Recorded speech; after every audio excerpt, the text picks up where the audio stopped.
Eine gesunde Verdauung ist die Grundlage für vitale Kälber mit hohen Zunahmen. Dazu benötigt es eine Besiedlung des Darms mit einer stabilen Darmflora, die hauptsächlich aus Milchsäurebakterien besteht.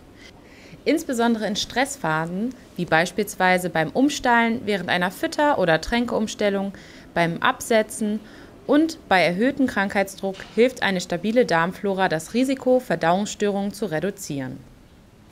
Genau hier setzt die neue Calbi Pro-Tab an. In der Brausetablette ist eine besonders hohe Konzentration an Milchsäurebakterien im Wirkstoffkomplex Provita LE enthalten. Man spricht von einem Superdosing.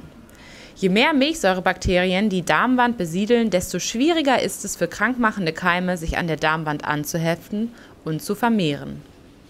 Die extrem einfache Handhabung ermöglicht bei Bedarf eine tierindividuelle Zuteilung. Füllen Sie die MAT- oder Vollmilchtränke wie gewohnt in den Eimer und geben Sie dann einfach eine Calbi Pro-Tab-Tablette hinzu.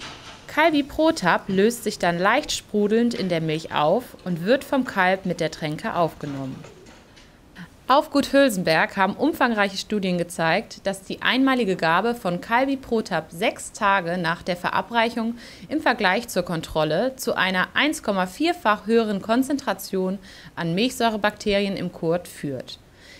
17 Tage nach der Gabe haben die Milchsäurebakterien einen deutlichen Verdrängungseffekt auf pathogene Erreger wie E. coli, deren Konzentration im Kot um ein Vielfaches reduziert wurde. Wir empfehlen daher, Calbi Pro-Tab einige Tage beispielsweise vor dem Gruppen- oder Futterwechsel zu verabreichen. Calbi Pro-Tab kann individuell und flexibel in Ihrer Kälberaufzucht eingesetzt werden. Fragen Sie Ihren Schaumann-Fachberater nach dem optimalen Konzept für Ihren Betrieb. Wir wünschen Ihnen weiterhin viel Erfolg im Stall.